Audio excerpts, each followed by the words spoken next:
Welcome back to the Milestone Moment where we take top producing agents, ask them about their story and how they got into real estate.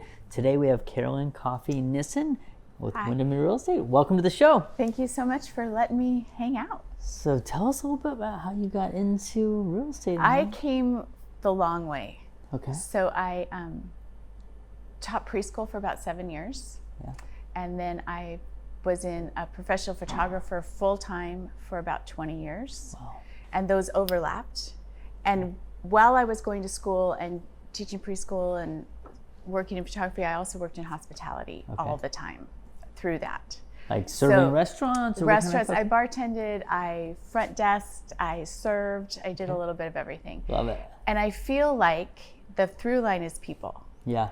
Of every job I've ever had has been about people and kind of things that are important to them. Sure. So whether it was their kids, Yep. the money they're spending on a great night out, they're going to propose, they're going to break up, like whatever that's about. Yeah. And then photos, like we're getting family photos and they have to be perfect, but we don't want to be here. And then homes. So it all kind of worked really well together when I decided to go into real estate. Just connecting with people, and then obviously hospitality, the amount of people you come across, and then photography, that's fantastic. So it all kind of worked together. I didn't start in real estate till I was in my 40s. Okay. So I had a long, unique skill set before then. You were doing quite a bit ahead of that. And then did you start at Windermere, or were you at a different brokerage? No. Or tell us about that. So in 2007, I got my license. I got married. Perfect timing. Yeah. I got married and we moved to North Bend and we wanted to have a child. And so I thought, well, I need to be more autonomous because I was working 50 hours a week for an owner who owned a photography business, but it wasn't my business. Right.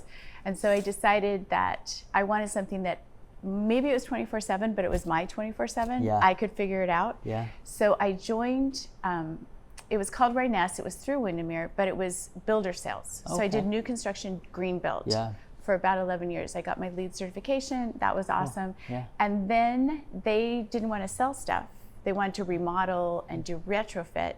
Got it. Right at the end of 2019. Okay. So they didn't have stuff for me to sell. So I went to a relocation brokerage, a niche. Interesting. Okay. Because I wanted to learn the buyer side because I'd been selling. Right. And then I moved in February 2020. And in March, people stopped moving.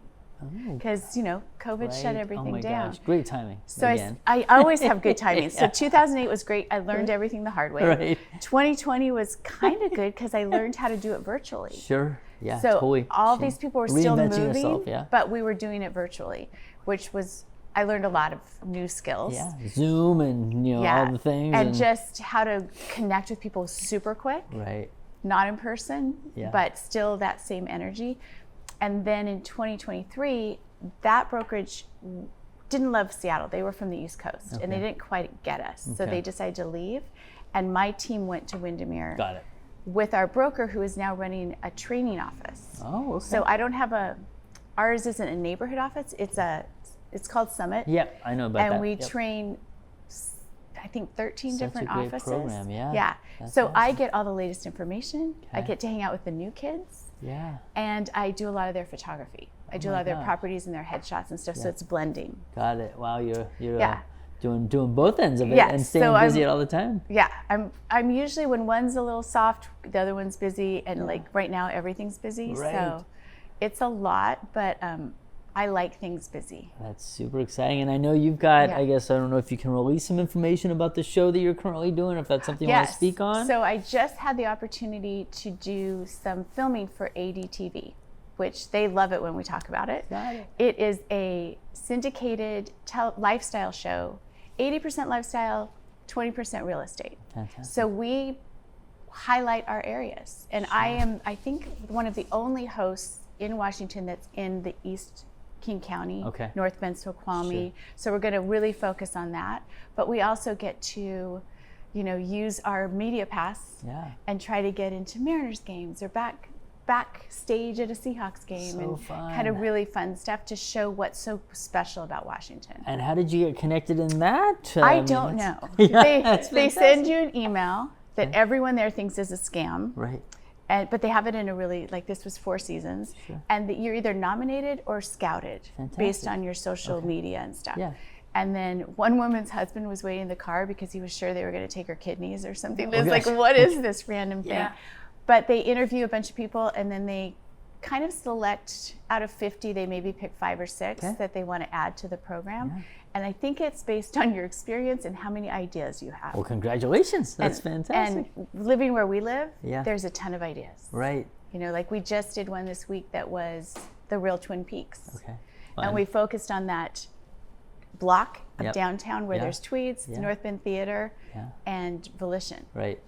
Beautiful. And I always try to include a nonprofit. So we did Trail Youth this time. Love Trail Youth. Any other nonprofits or community stuff that you get involved in? The last shoot we had was about a month and a half ago, and that was for Illumination, which is a nonprofit that I'm actually just joined the board. Oh, wow. And I've been a photographer for them for 18 years. Okay. So we do. And what is that? I'm not familiar with that nonprofit. It's a little tricky subject. We do photography mostly at Children's Hospital or in people's homes or at other hospitals when it's a legacy, like a parent is ill. And we do chronic or end of life or birth. But it actually is an amazing program. And we have touched 4,500 families in 21 years. Oh my gosh. And these pictures are so full of life. Cherished for people. They're so full of life, and there's something tangible. And so we did our first shoot around them to show the segment, you know, nationwide to get more support, but also to show it at their fundraisers. Yeah, wow. Because it shows the history of Illumination. And I've been with them for almost 2 decades, so it meant a lot to me. That's amazing. Yeah. So, and that's in Seattle, but it's all over Western Washington. Great causes that you're a part of. Yeah. So on the real estate side, obviously, when you have time, are you kind of working with buyers or sellers? So tell us a little bit about right now it's your both. business. I have kind of an even, because I've been around for a while, and I have some repeat clients. One we're listing in a couple weeks, and we sold in August, bought in October, and now we're selling a different home now. So it's kind of that, it's almost equal. The evolution buyers of and sellers. That. But it's resale, because I used to do new construction. And so now I like resale because it's families. Right. It's and not, you work with them again, and you're familiar with them and all that. And a builder, you're like, next. Right. It's like, what did you do for me today? Because yesterday was good. Right. Yeah. Tell me about today. Yeah. Yeah. What did you do for me today? And this families, it's more like you become. It's funny because once it's closed, you kind of feel like you lost your best friend for texting. Still talk. like I've been talking to you 6 times a day. Right. And so you do become really attached to people. I'm sure. Yeah. And that probably brings people back to you, though, which is amazing. Yeah. I've had a lot of repeat clients, which makes it worth it. And then there's some people that are just, one and done because they're moving on. A lot of people are moving out of the area. I know. Yeah, and so that I don't really. I've gotten a thick skin. It's like, we're just here to do what you need to do. Yeah. We'll be here if you need us, but obviously if you're moved on, And I think I've had over 500 transactions to find new housing, whether it be buying, selling, new construction, renting. Yeah. So you kind of just let it go. Yeah, I love that. So the premise of the show is the milestone moment. It's when it all changed for you in real estate. And there may be more than one moment, but do you have a milestone moment where you think that real estate was for you So I studied for the test in the spring of 2027. Okay. And because I wanted more autonomy. Yeah. And I took the 2007, test. right? Not 2027. Yeah, 2007. In the future. Yes, I wish. Yeah, I wish I was that young. Right. So 2007 on my birthday. Oh, wow. Okay. And so 2 days later, I got a job with Rightness. Okay. So and I kept my job. I was still photographing full time. Yeah. And so I started doing real estate. And that summer, it just kind of clicked. Yeah. And I felt like I got to sit with the cool kids the first day of school, jumping into a team that knew what they were doing. Right. So, but it was a little bit of a competitive, like a floor where you go into a car salesman and there's someone up. Okay. And there's someone else up. So I was working with people who didn't want to help me. Right. Yeah. So I had to figure out ways to train myself. Okay. And I had a really good first year. That's awesome. So I got to go to Vegas and I got a national award, and that's when it clicked. Like, I can do this. Right. You got some recognition and some proof of concept. I got a national builders National Home Association's Rookie of the Year for the country. That's amazing. So that was super fun. Okay. So that was my milestone where I was like, I can figure this out. Yeah, obviously I did a lot of this on my own. Yeah. I'm gonna get I didn't get a lot of help, but I'm here. Yeah. And obviously, so you've done resales more recently. You've done some builder stuff. You've obviously had the photography side, and now you're training and a part of the summit program. Yeah. Out of all these things, kind of what do you gravitate towards? What do you love about any of that? I kind of like the package. Okay. I like I like a little bit of the chase when you're working with buyers. Okay. Like, can we get it? Can we do it? Let's make it work. I like finding the right fit when you're selling and doing all the photography and the design. I do some of my own staging. Yeah. I like the process, that there's never the same. Right. That's the thing I love. That's it, yeah. I have had so many transactions and no two have been the same. I know. Even when I'm selling the same house. You're dealing with 18 times. I mean, people, You would think for a builder you'd get the same clients. Never.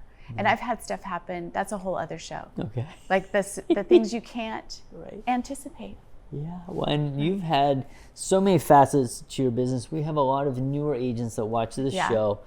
Any advice for a newer agent? Obviously, it's hard to say the evolution that you've gone through, but any advice that you could pass on to somebody getting into the business? It's the same advice I give when they say, like, at a baby shower or a wedding, like, what advice do you give to the bride and groom? Never say never. Okay. Because you really don't know. They'll say they're not buyers when they come in. They wouldn't be there if they didn't want to buy a house, right? Yeah. They'll say, oh, we're just not ready. And you just never know. And when you get to closing, don't assume it's going to close. Right. Like, keep your game going till past closing. Yeah. Because so many things can happen from the lending side. Sure. I had one homeowner who removed all of the lighting after the walkthrough. Oh no. Every ceiling light, every fixture. You're like, this is because she just thought they were hers. You haven't sold this. No, it's like, we closed already. Like, well, I have the keys. We did the walkthrough, and now the lights are gone. Oh my gosh. The new thing is, if you turn the house upside down and shake it, if it falls out, it's yours, and if it doesn't, you have to leave it. Yeah. Fixtures are part of the house, at least some of them. Wow. Especially like the real lighting. Like the house was dark. Wow. So we had to scramble and get them new lights. The things you didn't think about telling people. You're just like, oh. No, I would never have thought to say. You can't take all this stuff. Yeah, like, be sure there's lights that when you get there. Like, I never ever would have thought of that. Right. So, and that happens all the time. Yeah. I feel like every transaction there's a moment where you're like, that's new. I could add that to my process, but then it's like that one-off. Like, I talked to my team about that. Like, we should change that. They're like, it hasn't happened in 7 years. 3 times. The rule is like with my kids, 3 times, and then we talk about it. You know, it's like, if it's just a mistake, you know. So I've had, I think for newer agents, and also just stay yourself. Because I meet lots of new agents who are getting the blazers and they're becoming these other agent people, and it doesn't really translate, work. Right. No, you have to be genuine, I think. I love that. Because it's super emotional, and people are freaked out. Yeah, you're right. Lenders, you talk to them, and they're like, "This is all my money." I know. This is so nerve-wracking. Yes, we're a calm bedside manner. Yeah, so and also it's kind of supposed to be fun. Yeah, like when you're buying a house. Yeah. It's part of it should be fun. Yeah, I know. People lose track of that. It's important to kind of bring that back. So we're halfway through 2026, which is crazy to say. Is there anything in your business that you started this year that you're going to continue with, or anything from last year that you're excited about, anything new that you're doing within your business? I'm trying to do everything new. So I'm taking AI classes. I'm doing the new shoots with the ADTV. Yeah. I'm doing stuff like this and branching out. I'm trying to focus on the area up here because I've sold all over Western Washington, but not here that much. Yeah. And so I think reinvention, right? I think we go through that every once in a while. And I think with AI and the markets and everything we're hearing in the news changing every day, you have to just kind of keep going. Yeah. And leverage differently. Not to just be like, I sold a house. Right. But like, here's how I can help. What information do you need? Love that. From us. Such good advice. Such good advice. Yeah. Well, we're excited to have you on here. You've been Thanks. a fantastic guest. Thank you so much. Carolynn Coffee Nissen, thanks for being on the show. Thank you for having me. Appreciate you. Thanks.